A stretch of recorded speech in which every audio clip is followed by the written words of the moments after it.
Amados hermanos, Dios los bendiga. Bienvenidos a este devocional del día de hoy, jueves 3 de septiembre. Antes de empezar, vamos a tener un tiempo de oración para poder entregar al Señor ese tiempo de palabra. Amén. Amado Dios, muchas gracias por este día. Una vez más acudimos a tu presencia para pedirte que tu mano, Señor, pueda estar con nosotros, para pedirte que tu palabra pueda hablar a nuestro corazón y pueda seguir trabajando en nuestras vidas. Queremos que tu palabra sea ese alimento diario, Señor, para nuestros corazones. Háblanos hoy, habla a tu iglesia, habla a aquellos hermanos que se conectan en este tiempo, esos videos de devocional, y seas trayendo, Señor, una palabra para ellos en este día. En el nombre de Jesús, amén. La palabra que nos toca meditar el día de hoy se encuentra en Jeremías 27, del 1 al 11. Y vamos a empezar leyendo los primeros versículos. Dice la palabra del Señor: al comienzo del reinado de Joacim, hijo de Josías, rey de Judá, vino esta palabra de parte de Jehová a Jeremías. Jehová me ha dicho: hazte coyundas y yugos y ponlos sobre tu cuello. Los enviarás al rey de Edom, al rey de Moab, al rey de los hijos de Amón, al rey de Tiro y al rey de Sidón, por medio de los mensajeros que vienen a Jerusalén para ver a Sedequías, rey de Judá. Les mandarás que digan a sus señores que Jehová de los ejércitos, Dios de Israel, ha dicho: así habéis de decir a vuestros señores: yo con mi gran poder y con mi brazo extendido hice la tierra, el hombre y las bestias que están sobre la faz de la tierra, y la di a quien quise. Y ahora yo he puesto todas estas tierras en mano de Nabucodonosor, rey de Babilonia, mi siervo, y aún las bestias del campo lo he dado para que les sirva. Amén.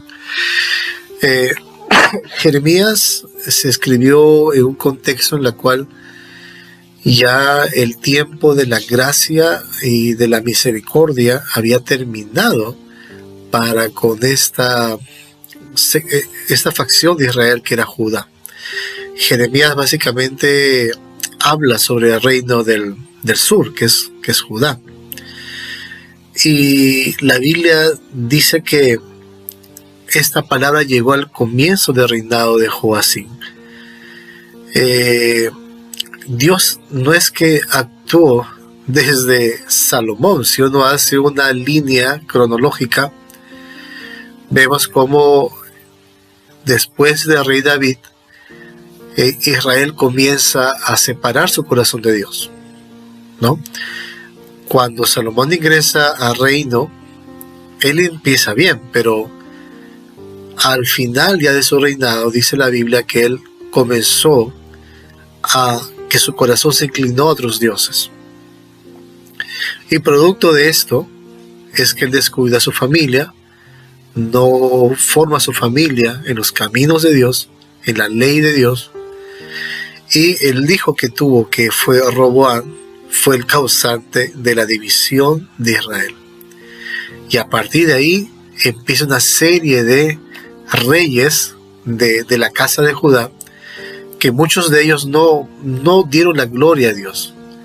Hubo reyes, sí, que dentro de esa genealogía adoraron a Dios, pero fueron muy escasos.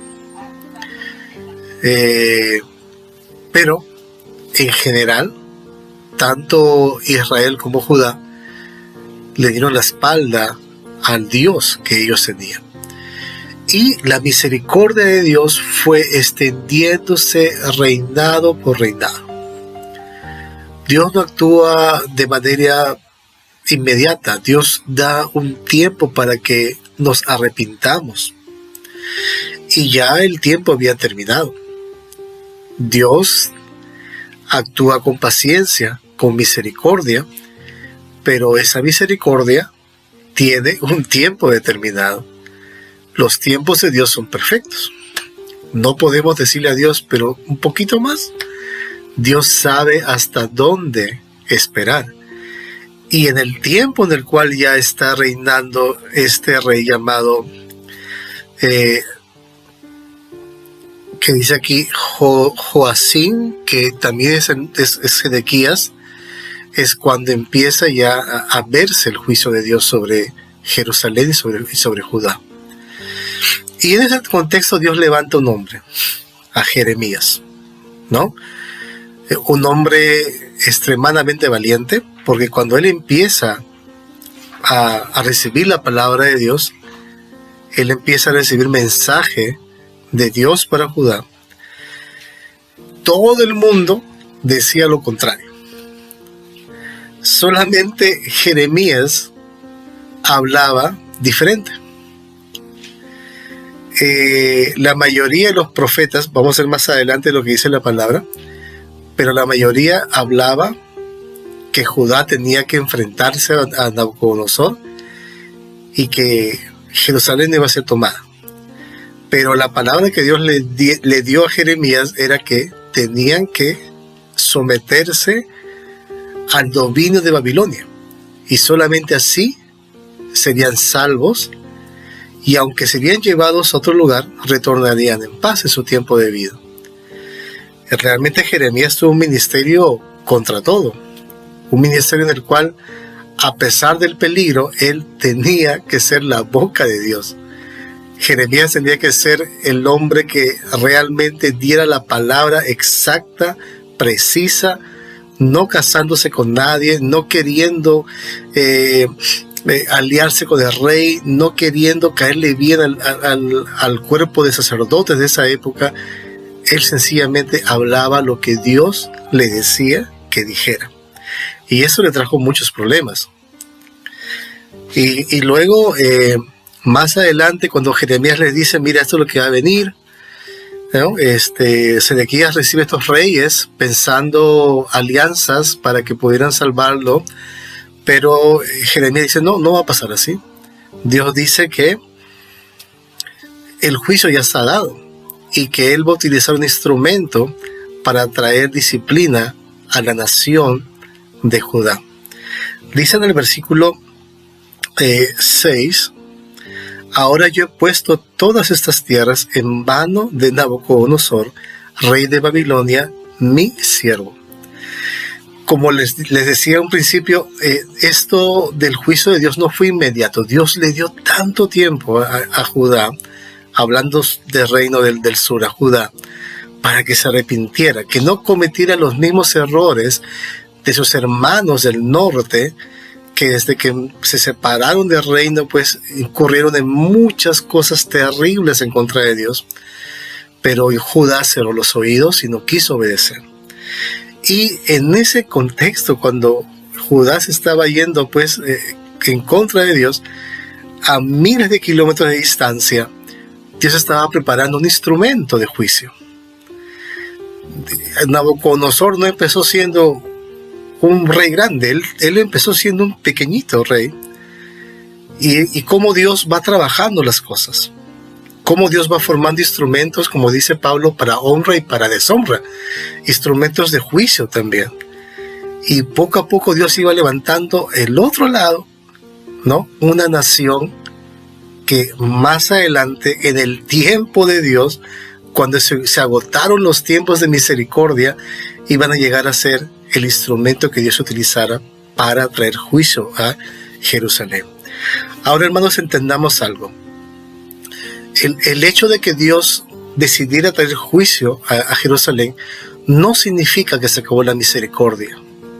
Más bien, el juicio es parte de la misericordia de Dios. ¿Por qué? Porque este juicio lo que buscaba era que Jerusalén volviera su mirada a Dios. Este juicio lo que buscaba es que cuando Jerusalén fuera llevada a Babilonia, sea limpiada, sea renovada y volviera en el tiempo de Dios con un corazón distinto, arrepentido, con un corazón que aprendió la lección. Por eso la disciplina es parte de la misericordia de Dios. Cuando uno de pronto recibe la disciplina de Dios, no tenemos por qué de pronto sentirnos mal o amargarnos, ¿no? Uno tiene que decir, Dios, recibo esto de parte tuya, sé que lo hice mal, sé que no seguí lo que tú pedías que yo hiciera, pero me someto a tu disciplina. Y le pasó a muchos hombres de Dios en la palabra. Le pasó a Jonás, cuando él quiso no obedecer lo que Dios le mandó. Él aceptó la disciplina ahí en el estómago de ese gran pez y se arrepintió. Entonces, Nabucodonosor estaba siendo utilizado por Dios para ser ese instrumento purificador de Jerusalén, ¿no? Y luego dice en el versículo 7, todas las naciones le servirán a él, a su hijo y al hijo de su hijo, hasta que llegue también el tiempo de su misma tierra y la reduzcan a servidumbre muchas naciones y grandes reyes. Hermanos, Nabucodonosor tenía un gran defecto, que él creía que él era el hombre por el cual estaba haciendo todo lo que hacía. Y cuando uno lee Daniel se da cuenta cómo Dios comienza a tratar también con su corazón. Hay un relato en el cual Dios mata su orgullo y su soberbia. Pero la Biblia dice, y es bien clara, dice, cuando llegue el tiempo, ellos también serán juzgados. Hermanos, es hermoso ser instrumentos de Dios para traer bendición. Pero cuando somos usados para, de pronto, por nuestro mal corazón, ¿no? A veces uno tiene un corazón quizás herido, dolido, lleno de amarguras, y de pronto ese corazón lo lleva quizás a cometer actos malos, ¿no? Actos quizás que dañan la vida de otras personas. También llega un tiempo en el cual hay esa recompensa también. En el caso de Nabucodonosor, si bien es cierto, él fue instrumento de Dios para traer juicio purificador a Judá, pero llegó un tiempo en el cual también Babilonia recibió el juicio de Dios. Por eso, nunca levantemos nuestras manos contra los hijos de Dios. Tengamos mucho cuidado con esto.